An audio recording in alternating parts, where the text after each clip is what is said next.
अभी अभी मैंने आपको सेक्शन ए के 20 क्वेश्चन करवाए। अब हम सेक्शन बी स्टार्ट कर रहे हैं। सेक्शन बी के अंदर 5 क्वेश्चन हैं। ये पांचों के पांचों क्वेश्चन दो दो नंबर के हैं। तो क्वेश्चन नंबर 21 आपकी स्क्रीन के ऊपर ये रहा। सबसे पहले हम क्वेश्चन को अच्छे से रीड करेंगे। 2 नंबर का ये क्वेश्चन है। Form a quadratic polynomial. हमें क्या करना है, इसके अंदर एक क्वाड्रेटिक पोलिनोमियल फॉर्म करनी है। तो जैसे ही मैंने देखा कि इसके अंदर क्वाड्रेटिक पोलिनोमियल फॉर्म करनी है, तो मेरे दिमाग में तुरंत आया क्वाड्रेटिक पोलिनोमियल फॉर्म करने का फॉर्मूला क्या होता है। वो required quadratic polynomial is equal to k x square minus sum of zeros x plus में प्रोडक्ट ऑफ जीरोस, मतलब k x square minus alpha plus beta x plus में alpha into beta. K क्या है बेटा, यहाँ पर non zero constant है। ठीक है, के क्या है, नॉन कॉन्स्टेंट जीरो है। ठीक है, तो हमें इसके अंदर अल्फा बीटा की वैल्यू पुट करनी है। अब ये देखते हैं वो अल्फा और बीटा की वैल्यू है क्या। Form a quadratic polynomial whose zeros are reciprocal of the zeros of the polynomial 5x square plus 2x minus 3। Repeated question है, बहुत सारे स्कूलों के प्री बोर्ड में ये क्वेश्चन आ चुका है। देख लेते हैं इस क्वेश्चन को कैसे करना है। इन्होंने बोला है हमें एक पोलिनोमियल दी गई है, उसके जो जीरोस होंगे ना, उन जीरोस का जो रेसिप्रोकल होगा वो इसके जीरोस होंगे। ठीक है, उम्मीद है समझ गए होंगे। आपको ये पोलिनोमियल दी गई है, आपको इसको सोल्व करना है। यहां से आपके जीरोस आएंगे, उन जीरोस को जब आप रेसिप्रोकल कर दोगे ना, रेसिप्रोकल करने के बाद जो आंसर आएगा वो इसके जीरोस होंगे। करके दिखाता हूं कैसे करना। तो हमारे पास इक्वेशन आई है 5x square plus 2x minus 3। तो अब हम क्या करेंगे, इसकी स्प्लिटिंग द मिडिल टर्म करेंगे बेटा। क्या करेंगे, स्प्लिटिंग द मिडिल टर्म। तो जिन बच्चों को स्प्लिटिंग द मिडिल टर्म नहीं आती उनका क्वेश्चन यही खत्म, और जिनको आती है उनकी बल्ले बल्ले। अगर आपको स्प्लिटिंग द मिडिल टर्म नहीं आती बेटा, तो बेटा मैंने 65 क्वेश्चन करवाए हैं, मतलब टोटल 10 वीडियो है स्प्लिटिंग द मिडिल टर्म की, 7 वैरायटी है स्प्लिटिंग द मिडिल टर्म की। मैंने सभी को बहुत ही अच्छे से एक्सप्लेन करा है। आप प्लेलिस्ट में जाना, वहां पर देखना स्प्लिटिंग द मिडिल टर्म नाम से एक अलग ही प्लेलिस्ट बनी हुई है जिसके अंदर 10 वीडियो है। तो आप उनको देखना, आपका कॉन्सेप्ट मजबूत हो जाएगा। तो करते हैं स्प्लिटिंग द मिडिल टर्म। तो स्प्लिटिंग द मिडिल टर्म करने का एक तरीका होता है, हम क्या करते हैं, कोफिशिएंट ऑफ एक्स स्क्वायर को मल्टीप्लाई करते हैं बेटा कांस्टेंट टर्म के साथ। ठीक है, कर लेते हैं। कोफिशिएंट ऑफ एक्स स्क्वायर क्या है, 5 मल्टीप्लाई कांस्टेंट टर्म क्या है, -3। जब 5 को -3 से मल्टीप्लाई करेंगे तो क्या आएगा, -15। अब हमें क्या करना है, 15 के प्राइम फैक्टर करने हैं। तो कर लेते हैं, 3 के टेबल में 5 पे, 5 के टेबल पे 1 पे। तो बेटा हमारे प्राइम फैक्टर आए 3, 5 और 1। अब हम ये देखेंगे हमारी मिडिल टर्म क्या है। हमने देखा हमारी मिडिल टर्म है +2। अब हमें ऐसे दो नंबर ढूंढने हैं, जब मैं प्लस या माइनस करूं तो मेरा प्लस का 2 आए, और जब मैं मल्टीप्लाई करूं तो मेरा -15 आए। तो वो दो नंबर मुझे आराम से मिल गए। वो दो नंबर क्या है, 5 और 3। यहाँ पर प्लस का 5 और माइनस का 3 लेंगे। +5 -3 करूंगा तो क्या आएगा, +2। जब मैं प्लस के 5 को माइनस के 3 के साथ मल्टीप्लाई करूंगा तो क्या आएगा, -15। तो हमें वो दो नंबर बड़ी आसानी से मिल गए, 5 और 3। तो लिख लेते हैं 5x स्क्वायर प्लस में 5x माइनस 3x माइनस 3। तो आपने देखा कैसे मैंने यहाँ पर 2 को स्प्लिट करा 5 और 3 में। अब देखो इन दोनों में क्या कॉमन है, हमने देखा 5x, तो यहाँ बच गया x प्लस 1। यहाँ पर क्या कॉमन है, -3, आ गया x प्लस 1। अब देखो इन दोनों टर्मों में क्या कॉमन है, हमने देखा x प्लस 1, तो यहाँ आ गया 5x माइनस 3। तो यहाँ पर हमने इसके फैक्टर करे तो हमारे फैक्टर आ गए x प्लस 1 और 5x माइनस 3। अब हम क्या करेंगे, put px equal to 0 for finding zeros. हम क्या करेंगे, हम px की जगह जीरोस पुट करेंगे। क्यों, जीरोस फाइंड करने के लिए। तो हमने 0 पुट कर दिया, x plus 1 5x minus 3, x plus 1 equal to 0 और 5x माइनस 3 इक्वल टू 0। यहाँ से x की वैल्यू क्या आई, -1, और यहाँ पर x की वैल्यू क्या आई, 3/5। तो हमने देखा जब हमने ये क्वाड्रेटिक पोलिनोमियल सोल्व करी तो हमारे दो जीरोस आए। एक जीरोस तो आया हमारा -1 और एक जीरो आया हमारा 3/5। लेकिन क्वेश्चन में हमने बोला है कि हमें एक क्वाड्रेटिक पोलिनोमियल बनानी है जिसके जीरोस इस वाली पोलिनोमियल के जीरोस के रेसिप्रोकल होंगे। तो बेटा इनको रेसिप्रोकल कर दो, अल्फा जब मैं -1 को रेसिप्रोकल करूंगा, बेटा रेसिप्रोकल का मतलब क्या है, मान लो कहीं लिखा है ए, मैं बोलूँ इसका रेसिप्रोकल करूं तो आप क्या लिखोगे 1/a। कहीं लिखा है बी, मैंने बोला इसका रेसिप्रोकल करो तो आप क्या करोगे 1/b, मतलब पलट दोगे, रिवर्स कर दोगे। तो मैं x को रिवर्स करूंगा तो क्या आएगा, -1 ही आएगा, कर दिया मैंने रेसिप्रोकल। अब बीटा, बीटा देखो इसका दूसरा जीरो क्या है 3/5, अब इसका रेसिप्रोकल कर दो, तो रेसिप्रोकल करूंगा तो क्या हो जाएगा 5/3। उम्मीद है मैंने रेसिप्रोकल कैसे किया आपको समझ आ गया होगा। हमने ये क्वाड्रेटिक पोलिनोमियल सोल्व करी, यहाँ से हमने जीरोस निकाले जी। अब हम क्या कर रहे हैं, इन जीरोस को रेसिप्रोकल कर रहे हैं। रेसिप्रोकल का मतलब 1 में करके लिख रहे हैं। 1 में -1 करूंगा तो क्या आएगा, -1 ही आएगा। ऐसे ही 1 में 3/5 करूंगा तो क्या आएगा, 5/3 आएगा। तो वही लिखे, तो यहाँ पर अल्फा आ गया -1, बीटा आ गया 5/3। तो ये जीरोस है। ये जीरोस कैसे आए बेटा, हमारे हमने गिवन क्वाड्रेटिक पोलिनोमियल को सोल्व करा, उसके जो जीरोस आए उन जीरोस को रेसिप्रोकल कर दिया और यहाँ पर लिख दिया। अब यहाँ पर लिखते हैं sum of zeros. Sum of zeros क्या होता है, अल्फा प्लस बीटा। तो ये वैल्यू पुट कर दो, ये आ गया -1/1 प्लस में 5/3। 1 और 3 का एलसीएम लूंगा तो क्या आएगा 3। 1 के टेबल में 3 कब आता है 3 पे, तो 3 को -1 से मल्टीप्लाई करूंगा क्या आएगा -3। 3 के टेबल में 3 कब आता है 1 पे, 1 को 5 से करूंगा तो क्या आएगा 5।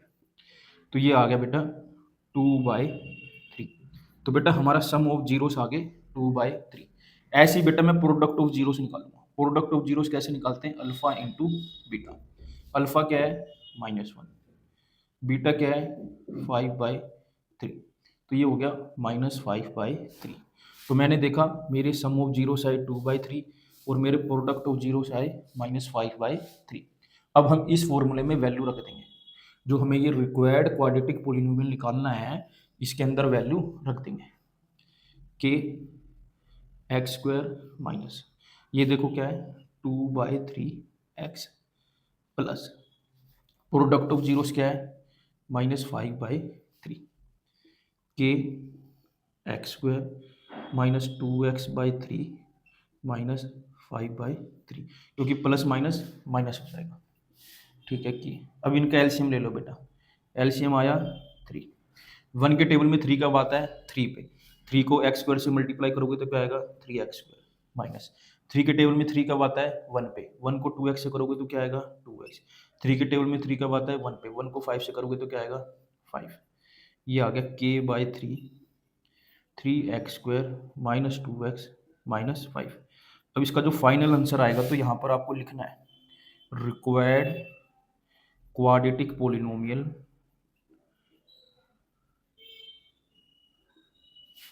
3x² -2x -5। ठीक है, where k/3 is non zero constant. ये क्या बेटा है, नॉन जीरो कॉन्स्टेंट है। मुझे पूरी पूरी उम्मीद है मैंने इस क्वेश्चन को कैसे सोल्व किया आपको जरूर समझ आया होगा।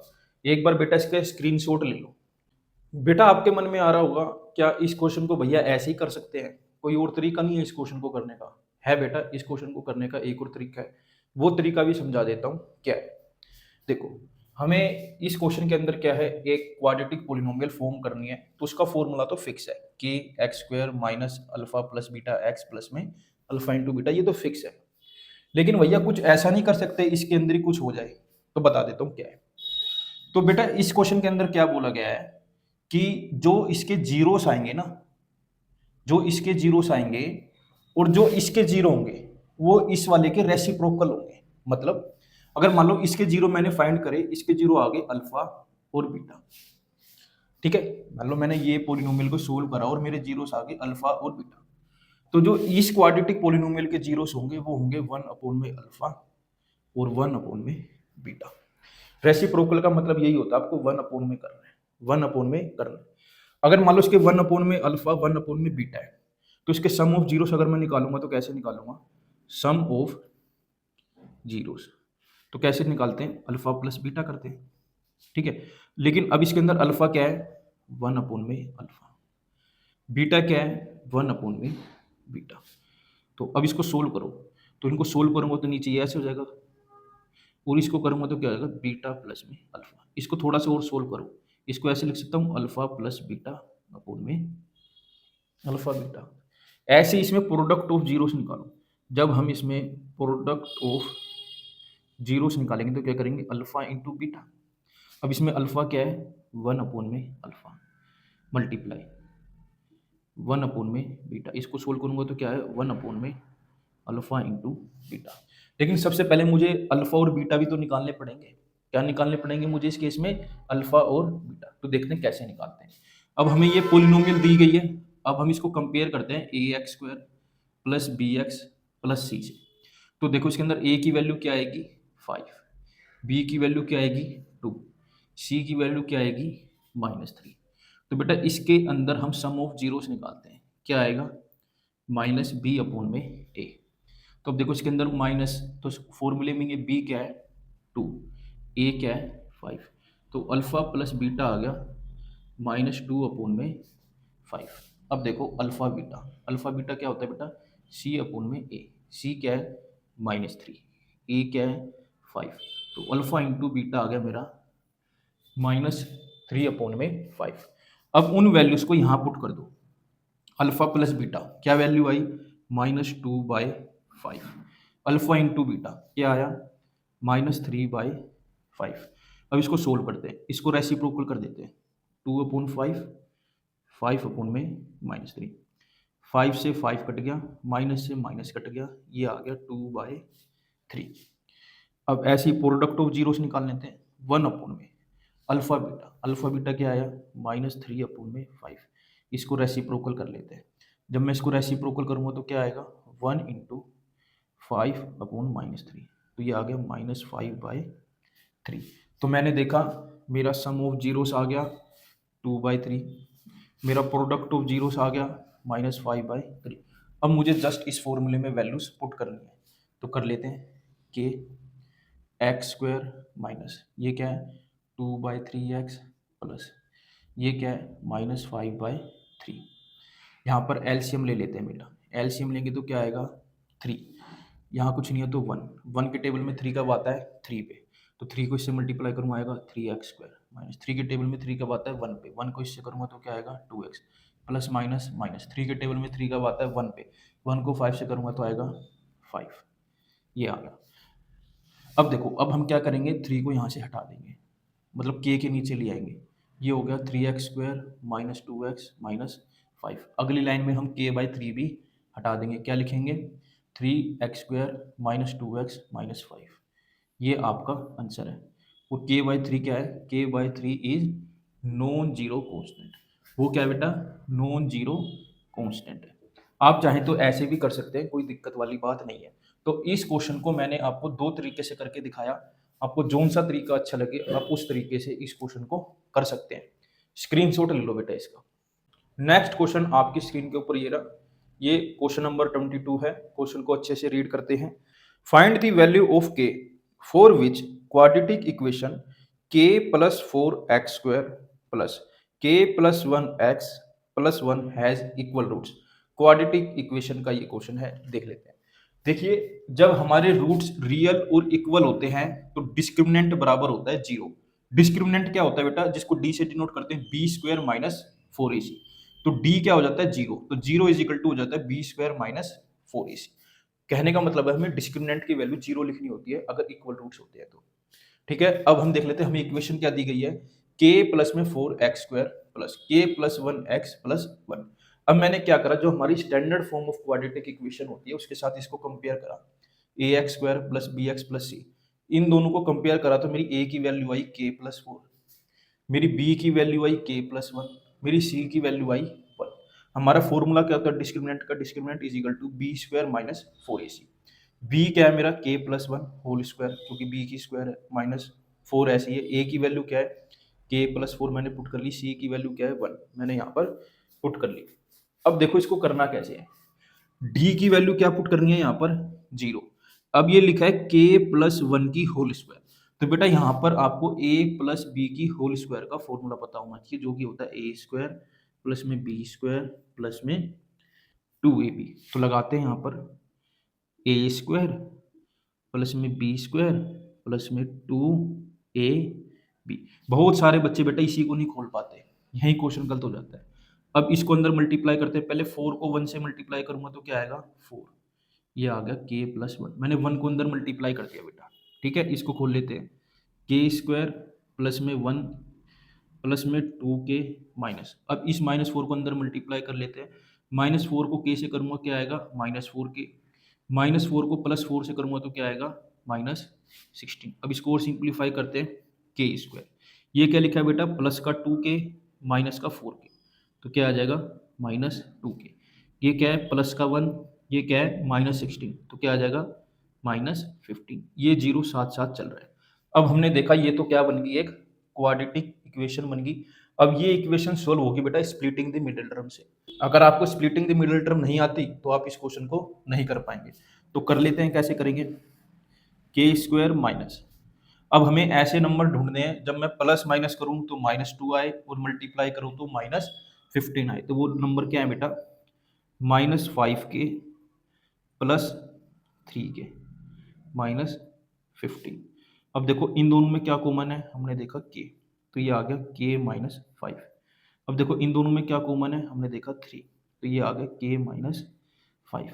अब इसको और सोल्व करते हैं, इन दोनों में देखो क्या कॉमन है, हमने देखा के -5 और ये आ गया के +3। ये जीरो साइड में ऐसे ही चल रहे हैं। अब देखो के -5 इक्वल टू 0, के +3 इक्वल टू 0, तो के की वैल्यू आ गई 5, यहाँ से के की वैल्यू आ गई -3।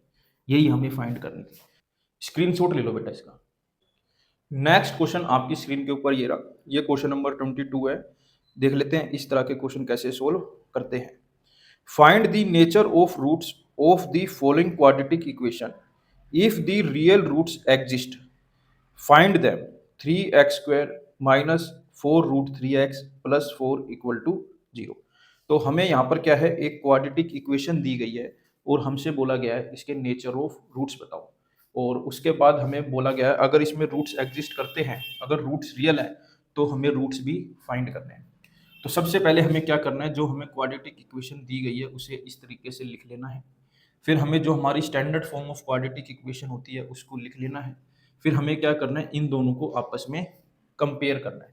तो मैंने इन दोनों को आपस में कंपेयर करा तो मुझे पता चला मेरी ए की वैल्यू है 3, मेरी बी की वैल्यू है -4√3, मेरी सी की वैल्यू है 4। अब मेरे को डिस्क्रिमिनेंट निकालना पड़ेगा जिसका फॉर्मूला होता है b² - 4ac। तो इसमें b क्या है बेटा -4√3, इसकी स्क्वायर -4, a क्या है 3, c क्या है 4।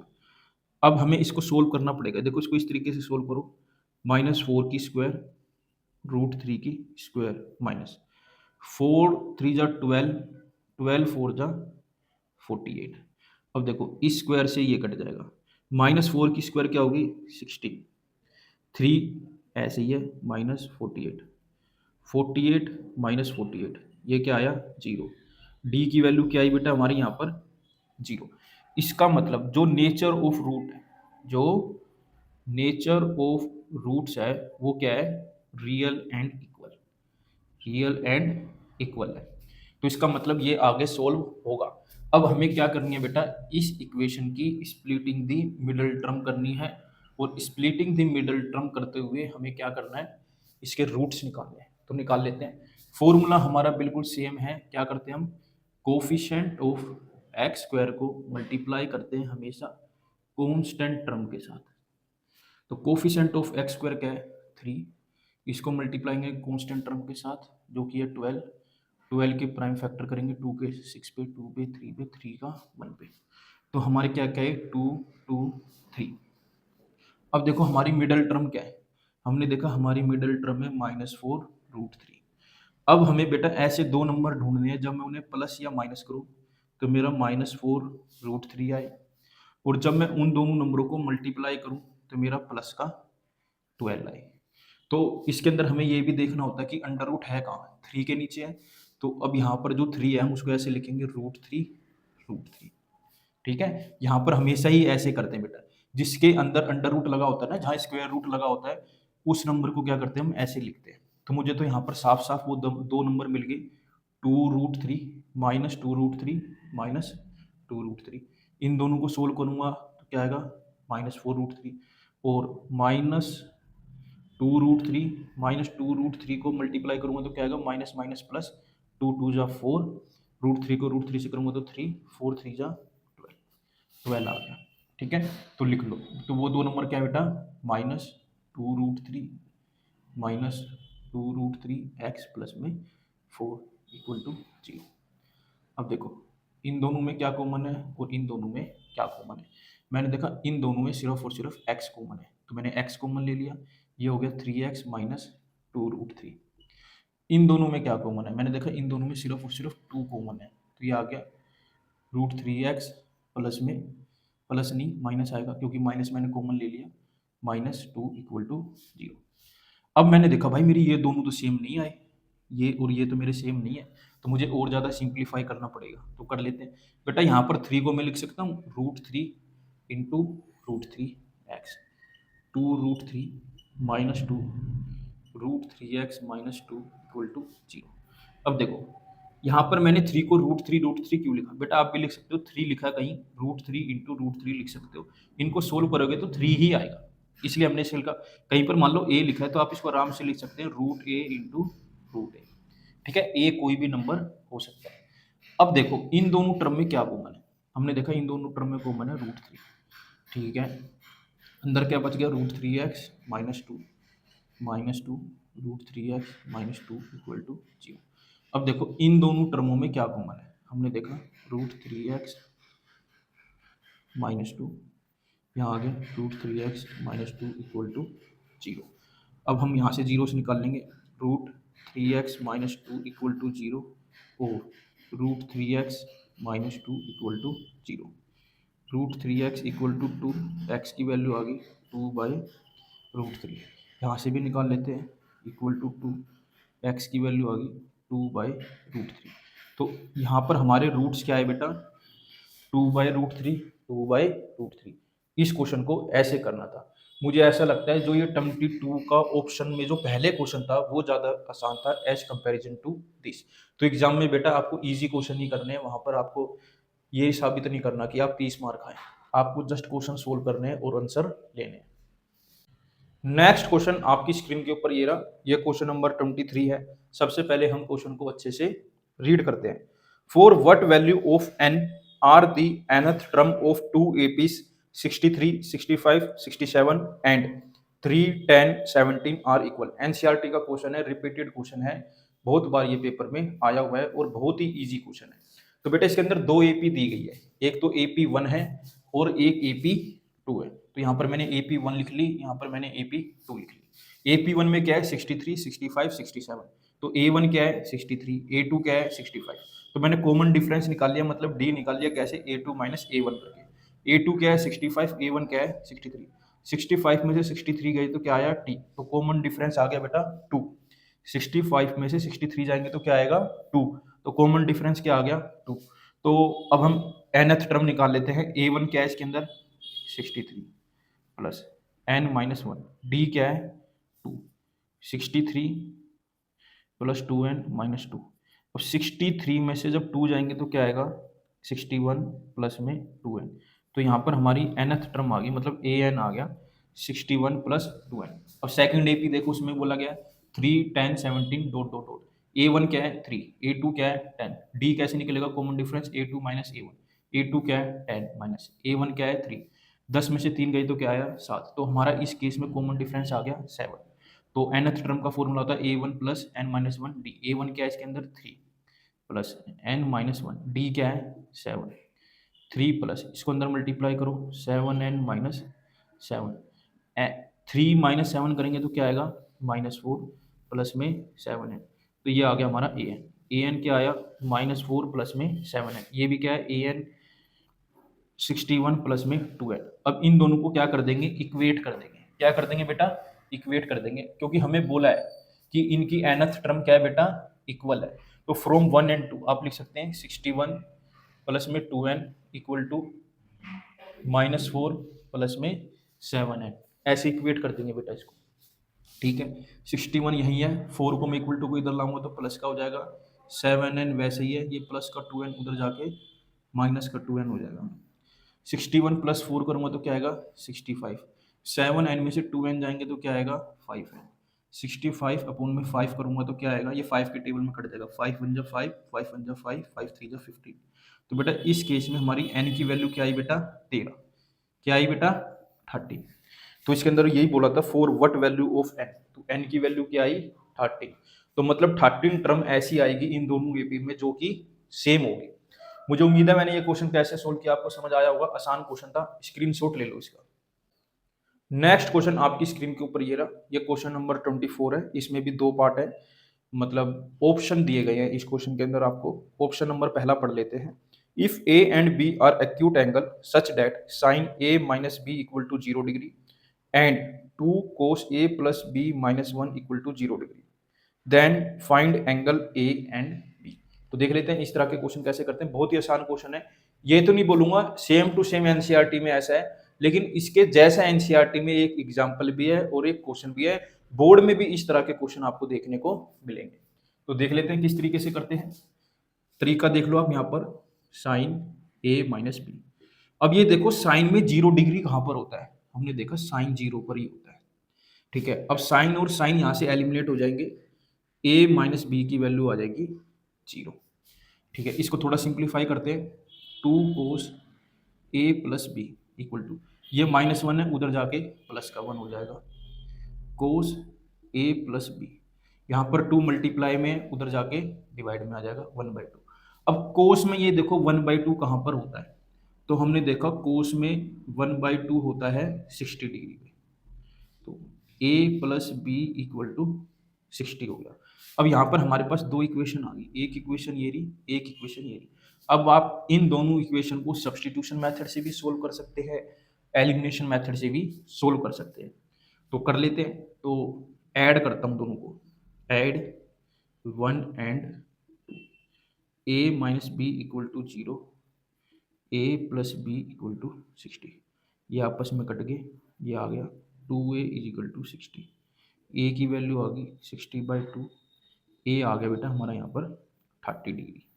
अब बी निकालना है, 1 में पुट कर लेता हूँ, a minus B equal to 0, a equal to b, और ए की वैल्यू क्या है 30, तो बी की वैल्यू भी क्या आ गई 30।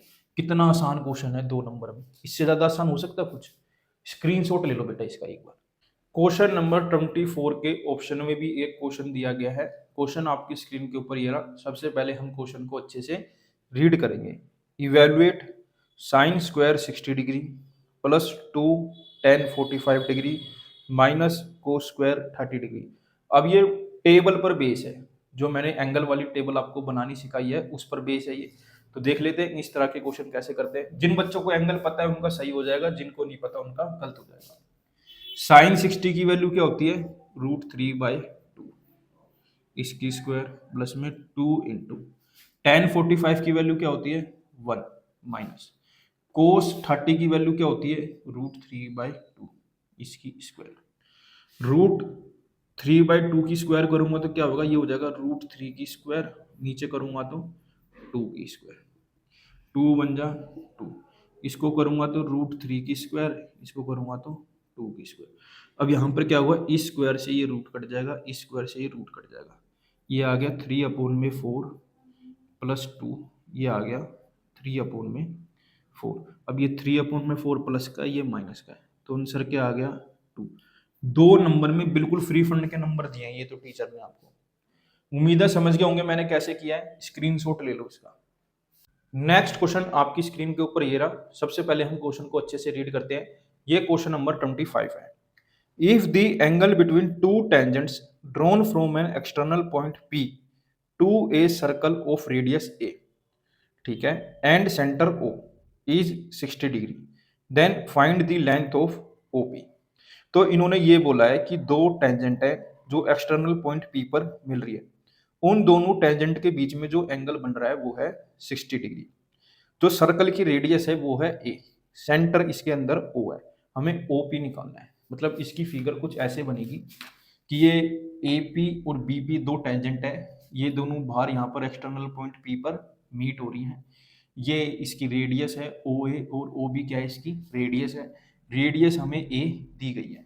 क्वेश्चन में बोला गया है जो A पी बी है, ये पूरा का पूरा 60 डिग्री है बेटा, ये पूरा क्या है 60 डिग्री है। ठीक है, अब हमसे इसने बोला गया कि बताइए ओ पी की लेंथ क्या होगी, ये हमसे क्वेश्चन में बोला गया है। तो यहाँ पर मैं आपको बेसिक बेसिक बातें बताना चाहता हूँ कुछ, वो समझ लो, फिर आपको थोड़ा आसान हो जाएगा। मान लो ये सर्कल है विद सेंटर ओ, इसमें दो टेंजेंट है ए क्यू और ए पी।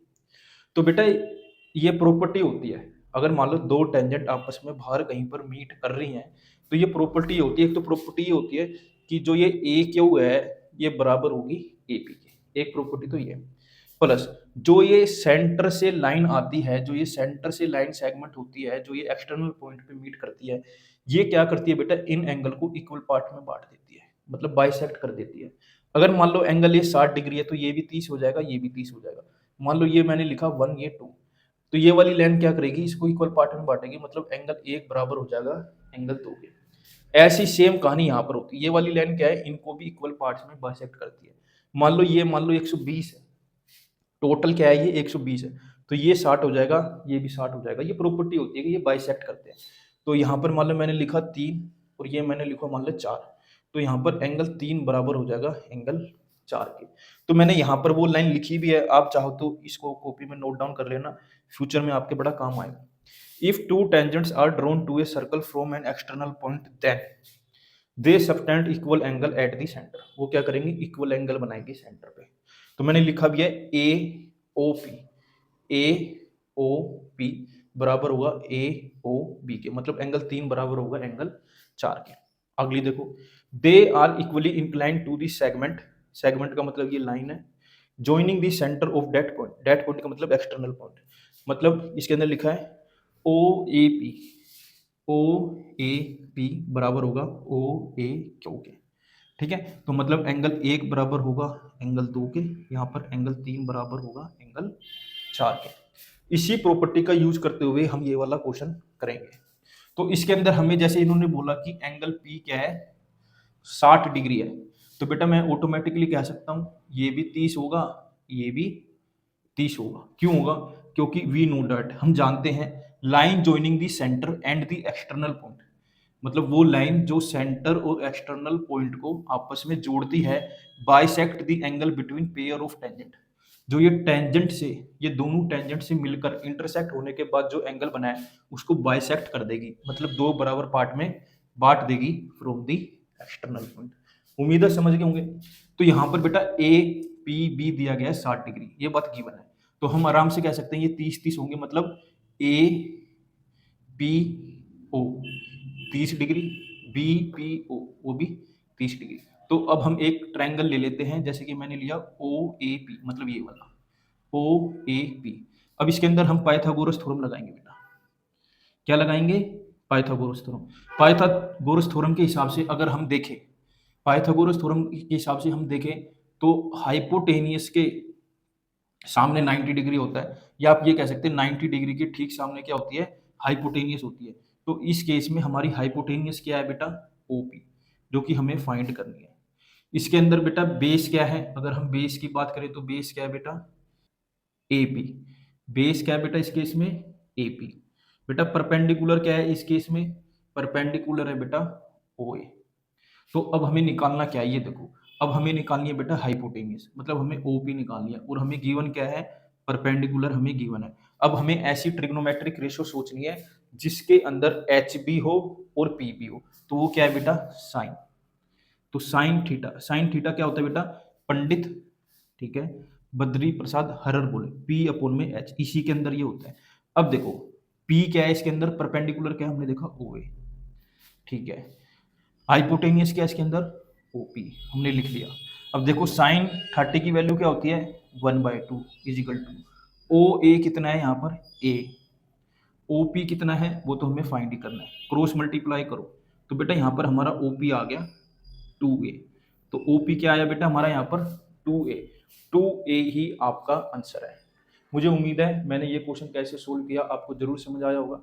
मेरे साथ ऐसे ही जुड़े रहिए, मैं आगे भी ऐसे ही अच्छे अच्छे क्वेश्चन आपके लिए करता रहूंगा। अगर आपको समझ आ गया तो इसका स्क्रीनशॉट ले लो एक बार।